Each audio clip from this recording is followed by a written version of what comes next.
Good evening. It's the business end of things in the World Cup. The knockouts round of 16 started today. Win you're in, lose you're out. And the first two casualties were the USA and Australia. We'll unpack all the action right now on Matchday Live from the 246, sponsored by Guardian Group. I'm Anne-Marie Burke, your host for tonight. I'll be joined by our analyst when we return after the break.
Welcome back to Matchday Live from the 246. Day one of the round of 16 produced some keen action as expected. Joining me, ladies first, Amber de Silvia, midfielder for the Barbados senior women's team, and of course, an avid football fan. Good evening, Amber. Good evening. Thanks for joining us tonight. Mark Walcott, co-host of Shins and Boots Football Show, and a man who has been eating, sleeping, and breathing World Cup football. Hi, Mark. Good night, one and all.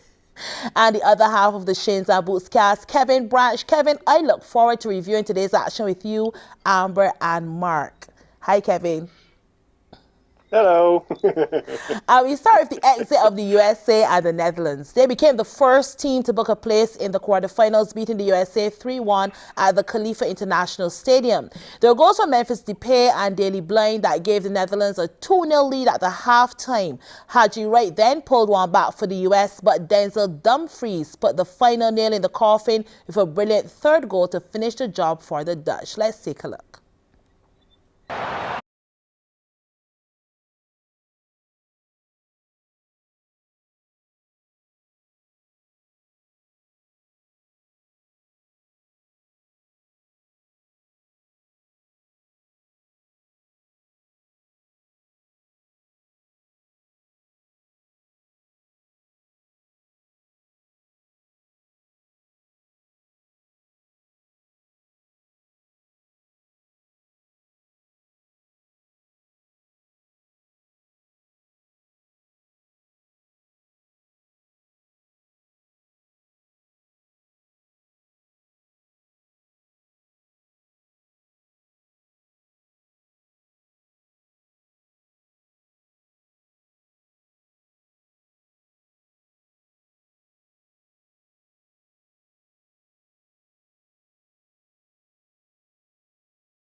Came in as favourites, despite neither of them nor the USA losing a single game in the group phase. But the Dutch produced as expected. Kudos to the USA, however, who from onset applied some pressure. But in the end, Louis van Gaal left the stadium smiling all the way. Mark, I'm going to start with you. Speaking of Van Gaal, he's been here before. He guided his team to the semis in Brazil back in 2014. Now, how important do you think his leadership is to get his team all the way, especially knowing that Argentina is up next? It speaks for itself. This is the second running with this squad. But the thing is like the manager has to set his own precedent, his own ear into it. And you see it click. I mean, you can't defend against Netherlands like that. Like I said last week, they're not a big fan of mine.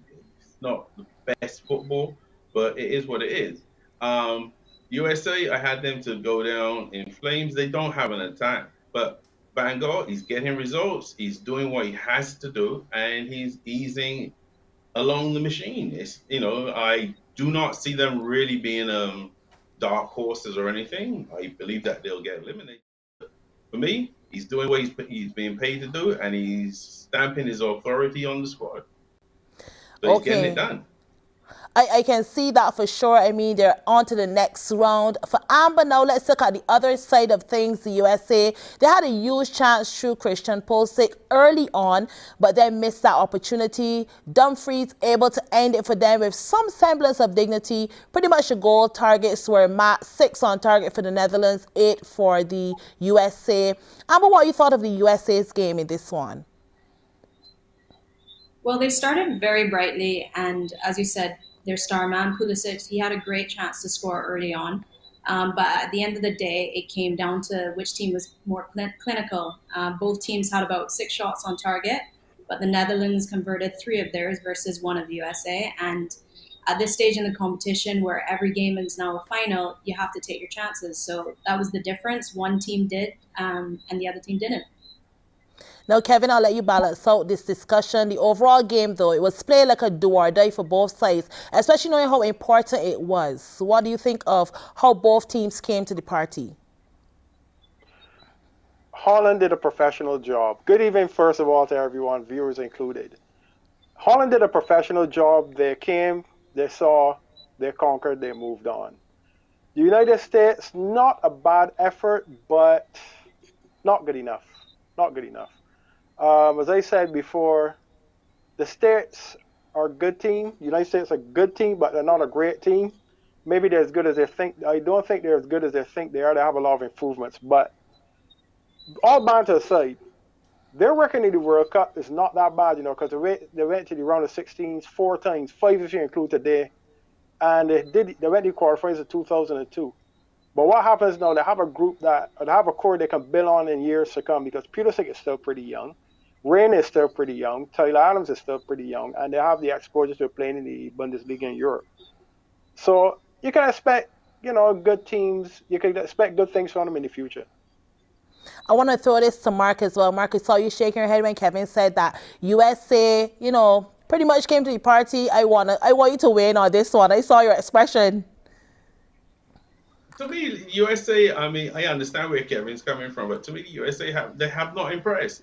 I mean, they had a lackluster game against England, like we spoke of. You cannot defend against a team of the Netherlands caliber like that.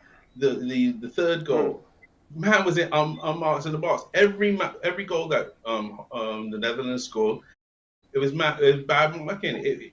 You can't play like that. That to me looks like disorganization at the back, and they got to tighten up. But they will get better. I agree with Kevin. They will get better. They'll learn from their mistakes and they'll get better. But you can't do that at the big show. You got to be tighter at the back. You got to be. But I can't leave you out of this one, Amber. I want to hear your views on this part of it. The guy sat there say it's your turn now.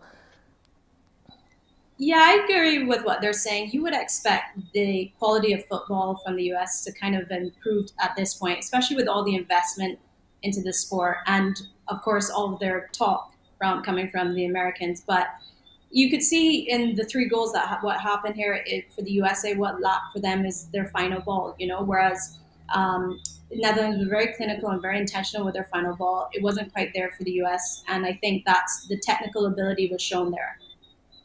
Okay, now I'm going to throw this one to everyone. Netherlands versus Argentina. Mario spoke a bit of how Van Gaal is going to lead the Netherlands and the approach that he should take. What do you expect when the 2 of these teams meet? Let me start first with you, Kevin. Where Argentina is their next assignment, how do you think that they're going to take that on? Well, they have a certain number 10 who plays for Argentina, he who shall not be named. And if they don't stop him, according to Ancelotti, they're going to be in trouble. That's putting it in a nutshell. But seriously, it's going to be a good clash. These are two teams that have met, mixed records over the years, and this is the man who shall not be named last dance. So I leave that there. For you, Kevin, I know that when it comes to Netherlands, they're going to come into the game hungry, and I think when you look at the other side of things, Argentina a little more clinical because they've been there already. How do you see that clash going? Well, too close to call. So let me put it this way: who wants it, who needs it, will get it, and it could be anybody. And Amber, for you, how do you think the Netherlands and Argentina will match up, especially what you saw today from the Argentines? Yeah, it's going to be a real interesting tactical battle. The Netherlands are going to need to stop Messi. And we all know that that's been every team's dilemma for like the last 18 years. But some teams have done it, so it can be done. But they got to be switched on. I imagine Frankie de Jong will have a huge role to play in that with responsibility for marking Messi. But I think I will tip it off to Argentina for the win. Okay, now still to come, we look at today's second game. Speaking of them, Argentina and Australia. And later we'll also be looking at some of your posts on WhatsApp. Remember, the number to send your thoughts and predictions is 228-5562. Don't you go anywhere. Matchday Live. We'll be right back.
Back now, Messi made the headlines yet again as on his 1,000th career game and 119th appearance for his country. He led two-time champions Argentina to a 2-1 victory over Australia and right into the World Cup quarterfinals. And here's how it went.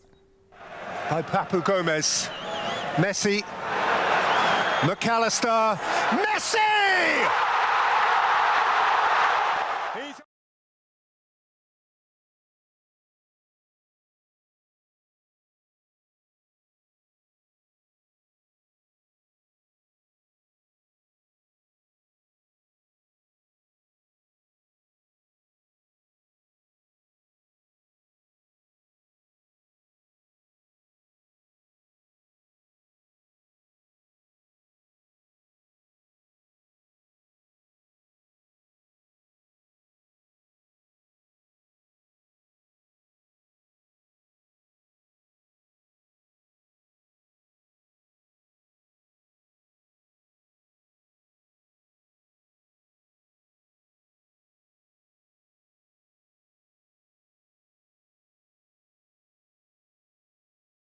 Now, Messi, is he centered as the Argentine to go to? Oh, yeah, absolutely. But when you have a player of his quality, it's what any team would do. So once he continues to perform as he's been doing, Argentina have every chance of going through to the finals. Do you think relying on Amber so heavily on Messi, the team should really do, especially such at this stage? I mean, if something were to happen to him, God forbid an injury, what does that make of Argentina as an entire unit? Yeah, that's always tricky to rely. Obviously, it's a team sport, so it's tricky to rely on one player. But as I said, because he is so good and because of who he is, it's hard not to. But we've seen what can happen if their star man does go and he can't continue in the tournament. We saw it with Denmark when they lost Christian Eriksen last year during the Euros. And the team really pulled together and fought for him. So that could always play out, and you never know. But obviously, they would never want to lose him, and they're much stronger with him in the team. Now, Messi is really into his last World Cup. This is his 119th cap for his country, pretty much as his 1000th game. This is a swan song for him. How does Messi, or should he bow out, Mark? When you look at his age, when you look at his experience, this is basically his last World Cup. How do you see Messi going from the World Cup and saying this is the end of his career? I mean, the man's a legend now. But if they do win the World Cup, that's it. That's the pinnacle for every footballer. But even though Messi's age is there, right, he still is a very commanding presence on the field. And you saw Australia try and mark him out of the game. And the man's thinking. He's a thinking footballer. So for me, I could see him being a FIFA ambassador when he moves on. I don't think he's going to take any coaching role or anything. I believe he'll be an ambassador, but he's going to bow out gracefully. I do not think this World Cup, if they don't win it, would be a stain on his. They've really performed, and he's up his game. I honestly think that this World Cup for him would be a watershed for him, and that's it. He's gone, and I honestly see him being an ambassador for FIFA. You know, that's the honest truth. There's nothing more for him to do. I agree with you at this stage. I mean, after how many caps and how many goals he's already scored, I mean, there can only be one Messi at this stage. Now, Kevin, Argentina were really good value for their win, but Australia left the tournament, I would say, with their heads held high. Australia pressured Argentina, especially in the latter stages. It was a bit of a roller coaster game for them, though, because the Socceroos really got their morale broken after they conceded that first goal. Then I think the morale came back a bit after they scored their own goal. And it was a good showing in my opinion, but what do you say the second time around for the Socceroos in the round of 16? Well, I would say, first of all, they're Socceroos, but they call it football. The Americans call it football soccer. Anyhow, moving on. They haven't... Yeah, they're not bad. I mean, if you look at their record, they're not any mugs, because, I mean, to walk into the game against Argentina, they weren't intimidated. And that's the Australian spirit. If you look at cricket, rugby, they have that fighting spirit in their DNA. And a couple of those guys, I think Moore used to play for Brighton in England, you know. Right, he used to play in England. And again, experience in the leagues, going to Europe, playing in Europe, playing alongside people who are, I would say, better, technically better than you are. And this is why, and it's been like a broken CD on this show, this is why there are no minor teams in football anymore. Australia went to round of 16 in 2006, and they went to the World Cup the time 16, which is not a bad record. Mm-hmm. And today, man, they just, you know, they said they can walk on their heads high. I mean, they're smashing us in cricket, so I mean, it can be Argentina in football, but the smashing Westies in cricket, so there you go. Moving on. Yeah. You have to give them credit for getting into the World Cup finals, though. So I mean, they must be doing something really good in football still as well. Yeah, because you see, and the thing is, right, there are no poor teams in the World Cup, because once you get there, you aim with a shot. You aim with a shot. You walk away. Sometimes you guys get starstruck because you see someone you've seen on TV watching, you're like, alongside, it's like, wow, I playing with Messi today, I playing Ronaldo today, you know. So, and it's a good lesson for them too. It's a good market for the quote unquote unknown player. You got scouts from Europe there watching them. So who knows, they could get snatched up by a team in the Premiership, the Bundesliga, or Serie A. Now Yeah, they could today, go to Italy too, but don't worry. but you heard that shot. That was just the ball was just sent your way by Kevin. Of course, I didn't miss it. I did It's not all miss love, it. man. All right. Now, one of the things I heard one of the commentators say today is that Argentina warmed up before they really got to this point in the World Cup. They didn't start, as the strongest of Argentine teams that we're accustomed seeing. Now, I want to throw this out to everyone. I'm going to start first with you, Amber. Now, outside of looking to Messi to be the playmaker, what is the key for Argentina to beat Hungary? To beat Netherlands, who's a hungry team. What do you think they have to do to ensure that they can stop the Netherlands from coming and maybe causing an upset? I think it would be the really Netherlands important. game. Yeah. I think it would be really important for Di Maria to be fit, because he's another creative player who can also play on the wing and run at and attack players and so on. So I think that would be important, so they just don't always look to Messi, because if he is marked out of the game, is another option that they can use. So I think he will be key in the matchup. For you, Mark, where do you think that edge comes for Argentina or for Netherlands? Like I was saying earlier, just now, they need to disrupt Netherlands' game. That's one of the problems or issues. They play a very structured, and then if it doesn't go according to how Van Gaal has set it up, then they're a little adrift.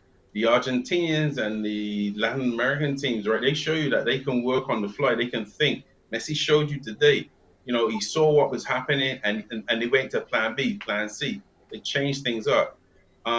It's going to be a very physical game, and if once Messi is up for it, and he's going to take those hits, he's going to take those tackles, he's going to draw men to him, because everybody's looking for him to be the point man, and he's going to free up the other players, and you will see those guys scoring.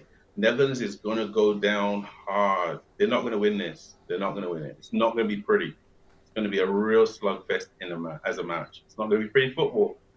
Argentina will carry them to score. They're going to step it up. Okay, now is a good time to take a look at our CBC Fantasy Football League. Things are shaping up great as we have over 70 teams registered. Out front leading the charge is Rice and Sue with 230 points. Tapiz has 198 and Azerbaijan Boys, they're right behind with 194. If you want to be a part of it, use the FIFA Plus app or the desktop version via your computer. For our CBC Fantasy League, the code to enter is OZVH29KR. Also, the predictor game appears at the bottom of the screen. Get those predictions in for tomorrow's games. You can send your predictions and your opinions on the World Cup via WhatsApp at 228-5562. Now, we'll be back with our play of the day and a look at tomorrow's fixtures. Stay tuned.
Stay live from the 246. It's time now for our play of the day, and it comes from the man of the moment, Lionel Messi.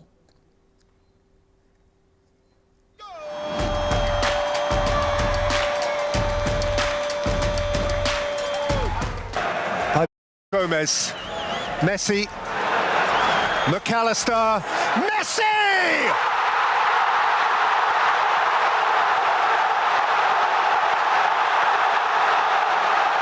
He's only gone and done it again. He gets into the box. He punishes Australia. And to be fair, Argentina haven't had too many episodes like this where they've been able to pass the ball in these areas. Right man, right time. How many occasions have we said that?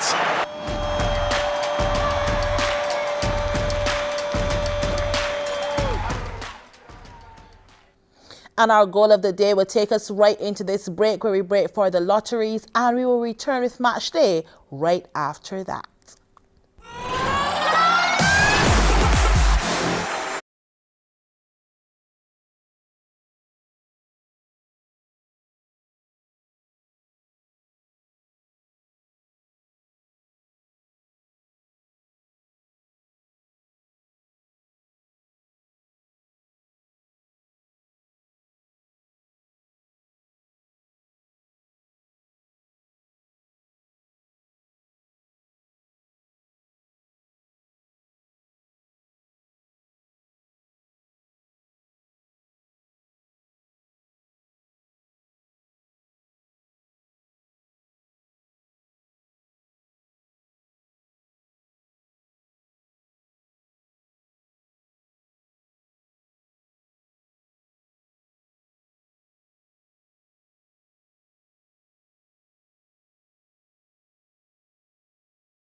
And we are back with Matchday Live from the 246. Checking in with the football fans after today's action in Qatar. The WhatsApp number is 228-5562. We want to hear from you. Let's look at some of the WhatsApp messages and engage the analysts with it. So I'm just checking to see what are the WhatsApp. Separating the proverbial sheep from the goats to the end at the group stage. Somebody said some average teams are in the round of 16 still. Mark, what are the average teams in the round of 16? I'm sorry, this person, no, there are no average teams. You get to the group of 16 in the World Cup, you're a contender. This World Cup is going to fool a lot of people. No. There's no average teams. They fought to get there, and let me tell you, someone is going to have an upset. Someone's going to have a bad day at the office. Amber, do you agree with this person? Average teams at this stage? No, I agree with Mark. There's no average teams, and I think the scoreline is showing us that. The games seem to be evenly contested, and even the smaller teams fight like they have a chance. They really do believe in. So I disagree with that comment for sure. No, Kevin, this other comment says the U.S. defense was poor, not tracking the movement of the Dutch players. Do you think that's where their downfall was? The U.S. team, right? This is banter here now. The U.S. team reminds me of a dog when you pass and it barks at you. But then you look at it, it runs away. That's banter. Seriously, though. Seriously, right? As I said, they're not good enough. They're not good enough. First, they call it soccer. That's a bad mistake. First thing, you don't call it soccer. It's called football. Get it right. Nah, it was poor though. It was. I mean, as I said, they only have 3 players there to me. There you go. All bark and no bite. Correct. That says it all. I leave that there. Argentina's goalie was the player of the match for that last second save. I can agree. Anybody else agrees with me? Even my wife agrees about that. She watched the match. That goalie. Messi scored 1 goal today. Why are we trying to develop a game plan to try to shut him down versus beating the team? Come on, Messi is the main man, so you have to you have to put that as your main focus. How do you shut out your key player, right, Amber? Yeah, everything flows through him. So if you could stop him, you essentially stop Argentina. Definitely. Now, the round of 16 continues tomorrow. France, the defending champions, and Poland at 11 a.m. and England and Senegal in the 3 p.m. game. Amber, the French are coming in totally to win. Your prediction and expectations? Yeah, I'm expecting France to win. Everybody's talking how they lost against Tunisia, but they would have fielded a heavily rotated squad, and I just feel like the players will pull themselves together now that they're at the business end of the tournament and pull through with the win. They have such a well-rounded team. They could play through the middle, they could play down the flanks thanks to their pace of their 2 players, and or even long balls over the top with their point strikers. So yeah, I don't see an upset here. I say France. Mark, are you leaning towards the French side as well? Can they make this one more step towards defending their title successfully? Yeah, they're not going to make that mistake again. They're definitely not going to put 9 players that ain't played together on the pitch. They're not going to make that mistake again. They're going to punish Poland for this. Poland, if they don't get in front of France early, they'll be carried to score. France have a point to prove. That loss to Tunisia was smarting, right? And they want to defend their title. They want to get into that last 4. So then they're going to come to the big dance. I expect them to take that pretty comfortably. I agree exactly with young lady just said. And Kevin, 3 p.m. game, you have the task of predicting the England and Senegal game. The English have a strong supporting crew, Almar Goodrich voice included, to be finalists. Will they get past the Lions of Taranga? And I see Mark pointing saying he's an Englishman too. Will they get past the Lions? personally, I want to like them too, because even if England pitch marbles, I don't want them to win. That's how I feel about them. But I'm being the analyst here today, so what I'll just say is this. Senegal doesn't have the firepower to beat them, right? Because, yes, they have, I think, I don't think that Southgate is the man. Southgate is like a guy that you take out a buggy and put the driver a Lamborghini, right? When they say a buggy, I mean a mini motor. He can't handle the team. He can't. And whether they can get past Senegal, and I think after them, that's the end of them. That's just how I feel. So Amari could take that point where he's playing smoke it. Well, I know that they'll get past. They might get past Senegal, but Senegal has the heart of a lion, so I expect some firepower coming from them on the opposite end. And that's where we will end the show today. On behalf of the entire team, my analysts Amber, Mark and Kevin, this has been Matchday Live from the 246, sponsored by Guardian Group. I'm Anne-Marie Burt. Join us again tomorrow. The start time tomorrow is 9 p.m. and don't be late. Have a good night. Run it up.